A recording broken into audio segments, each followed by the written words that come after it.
So we're here at 20 North Main Street, Richland Town, and this was an interesting purchase that Hamri and I made. And what happened was, we went to the auction, and as you know, if you go to the auction, you need to do a lot of research before you bid on a property. And the first thing you need to know is, are there any other loans, number one? And number two, what loan are you bidding on? Because if you're bidding on the first position loan, then all the other loans go away anyway. But if you're bidding on a second or a third or a fourth, then you have to assume all the other loans, which could be a problem. So in this case, we were at the auction for other properties, and we didn't even know this property was on the block. And then I had my computer, and this property was coming up. So we could see in the list that it was coming up next. And just as it's coming up, I look at it, I see the Google view. I'm like, wow, this is a gigantic property. This is pretty wild. And then the bank stands up, or the lawyer for the bank stands up and says, bidding starts at $280,000. That's with the DAP? That was the debt, right. No. That was with the DAP of 890. Yeah, with a debt of 890, but we didn't even know because we didn't know how much other debt there was. All we knew is she stands up and she says 280. So I nudge Omri and I go, Omri, bid 281. No, wait. So if you remember, in the note with the lawyer and everything, they said the real debt is 890.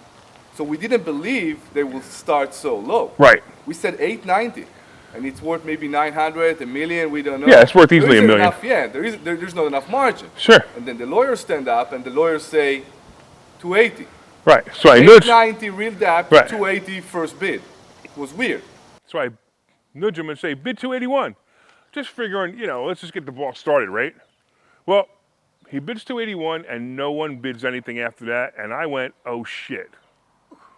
Because I figured if we just got this place for 281, then everybody in this room knows that there's a lot of debt on this property, and we probably didn't buy the first position. Meanwhile, we only bought a check for $50,000. We bought a certified check for $50,000. Normally, we don't have to put 10% down, which is $28,000, but all we had was $50,000. So not only that, we had to give them $50,000 to hold it.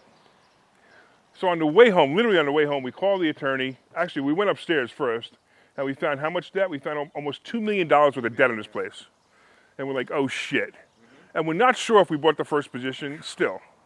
But there was like and we're like, fuck it, we just lost $50,000. We figured it was over. But figured, hey, you know what? Don't give up yet. On the way home, we called the attorney. So we called Steve Eisenberg, we called the attorney, and he says, all right, I'll do some research on it. And he really quickly did some research on it, found out that we were absolutely bidding on the first position, which is great.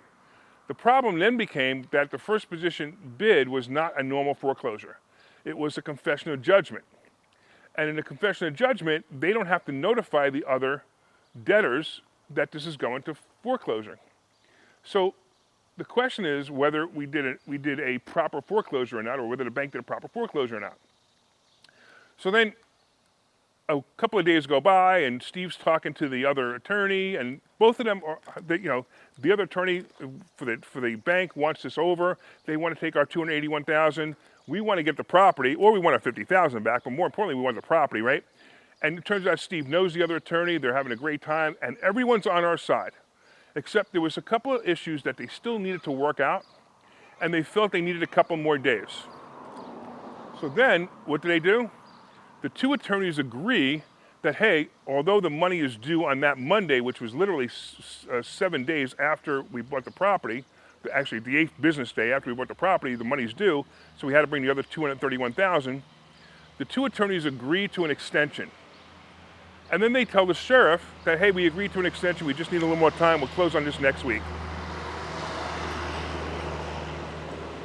So, time goes by, Monday comes, Omri goes to Florida.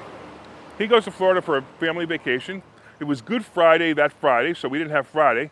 Monday at 12:30, we get a message from the sheriff to the attorney who says, no extensions are granted. Sorry, you have to come with the money right now. So now we're in panic mode because Omri has the money in his bank account, I don't, and they won't release the money to me.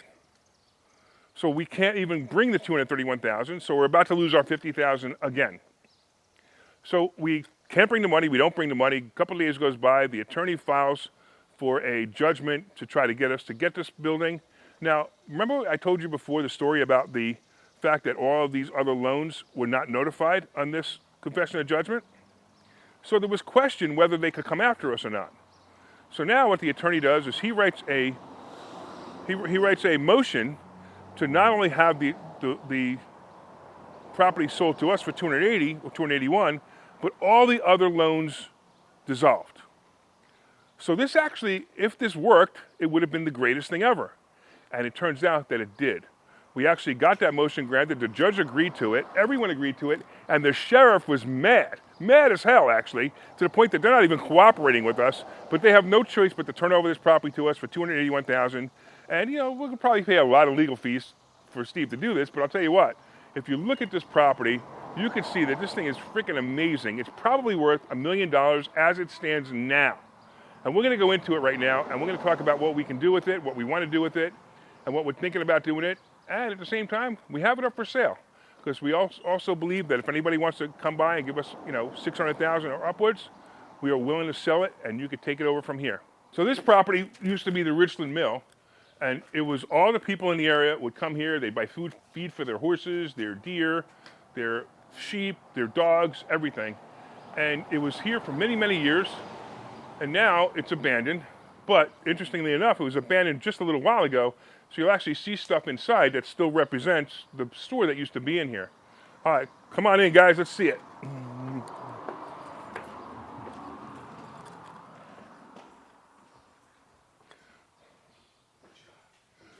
So the first thing that I noticed when I walked in here was, wow, just this alone is worth $280,000. Just this alone. Just this little area where we could rent this place out. We could probably get $3,000 a month for it just renting this store out. So that's the first thing I noticed when we walked in. And I'll tell you, you're about to see a labyrinth of places, of area in this building that can be turned into so many different things. So come with me this way.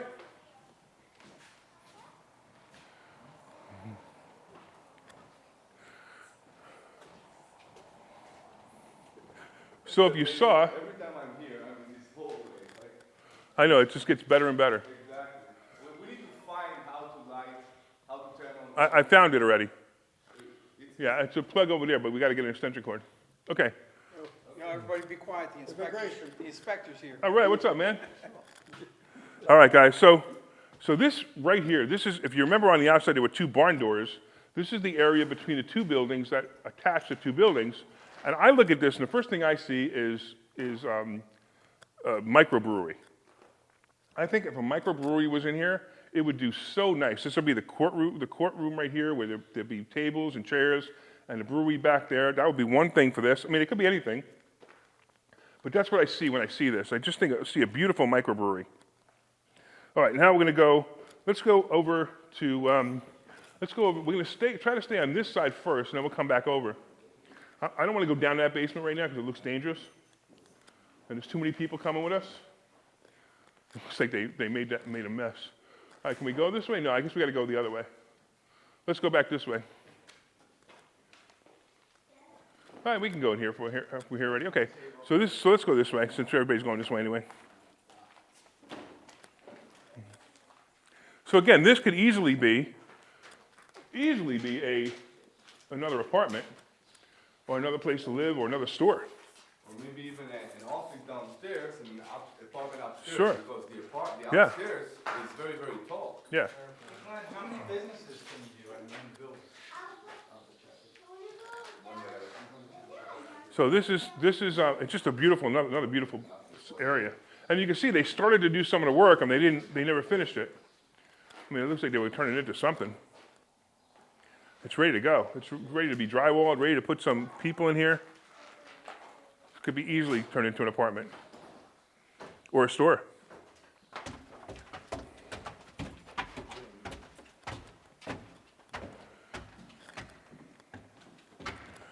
Oh, yeah.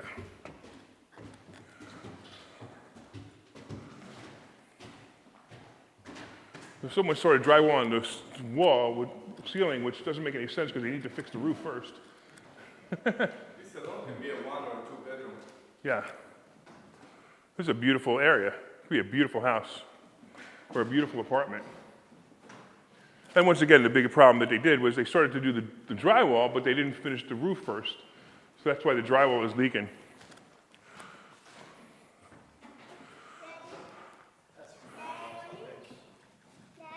And the brick walls are gorgeous. I just think it makes such a nice place. And they also did some of the electric already.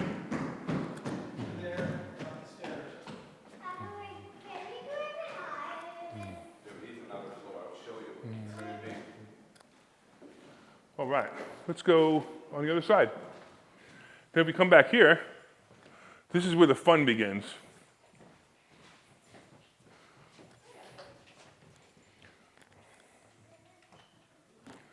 So you gotta remember this was a feed mill, a feed and mill.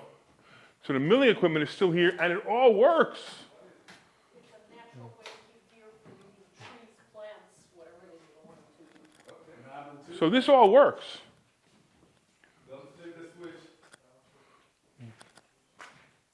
Hey, you want to see if it works? It's not this switch. What? It's not this switch. It's, do you want to turn it on? Yeah. It's the other switch. It's not the start button right here? I don't know what this is doing. I don't know what it's doing either, but I'm turning it off because it's making too much noise. Exactly, but you can turn on this switch. But all this equipment works. That's the wildest thing. All this equipment works. I don't know what to do with it. I mean, if we're going to renovate this building, I wouldn't even know what to do with this equipment. Can you sell it? Can you scrap it? Can you salvage it? I mean, it's pretty amazing. We've got something back here. This other equipment back here. I don't know what this one does.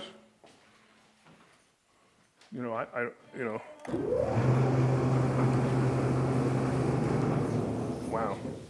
That's amazing that it all works. I don't know what it does, but it all works. You just dropped like maybe 3 tons of chicken to the basement. Did I really? It's possible. Here's a loading dock.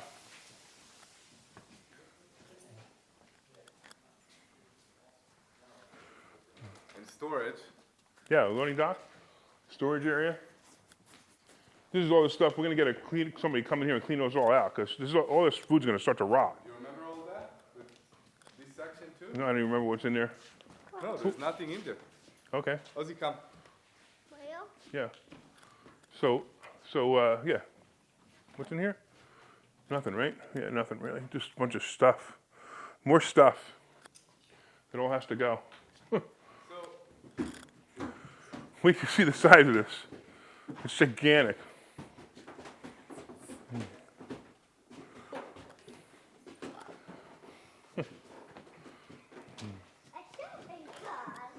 It is gigantic in here. Township's looking into the ADUs. I'm up to here. I'm going to stop at the township. Yeah, I need to find out about the sewer moratorium. Yeah, If it's real or not. I'll find out. Okay. I'm going after it. All right. All right. So you can see, I don't know, how many apartments can you turn this into? You think 2? This section? You do 3 small ones. 3 small ones, yeah, sure. I think you're probably right, probably 3 small ones. Depends on how many, you gotta figure out what the market really wants,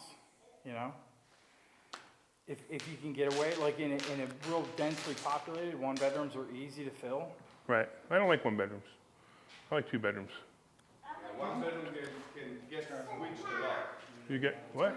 Switched a lot. Yeah. They move out very fast. There's a high turnover, you're right. Yeah. Let's go to the other side first. Oh, you just want to go upstairs, don't you? What do you want to do? Yeah, let's go to the other side first. Let's go this way.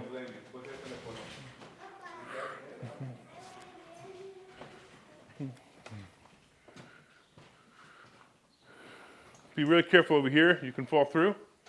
And I don't want that to happen.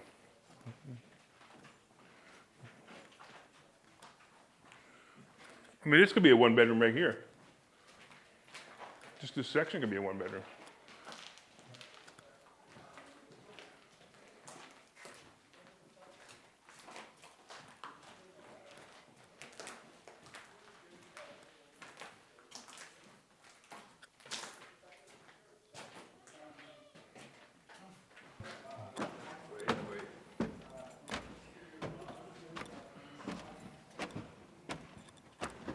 Glenn's already up here. This is Is this freaking awesome or what? It's just so cool. It's like, it screams wedding hall, doesn't it? Venue? Yeah.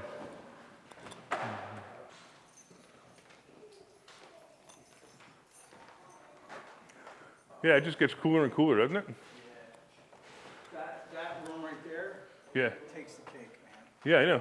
You leave the ceiling the way it is. Yeah, exactly. Spend spiral and paint it black, and have like little turn-offs coming off, just what I did in Bristol, where you have suspended spiral off the ceiling, and then rather than having just saddles on the side of the tubing, you come out with 6-inch and then you angle them down. It looks so cool. That's cool. Excellent.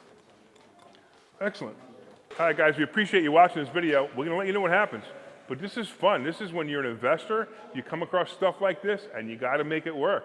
And we're going to make this thing work one way or another. We're either going to sell it and make a small profit, actually a pretty big profit, considering we bought it for about $300,000. If we sell it for $6, that's $300,000 profit. Or we're going to renovate it, and we're going to make it something incredible and have an incredible cash flow and make it a legacy property. You guys stay tuned, and we'll tell you more as more happens.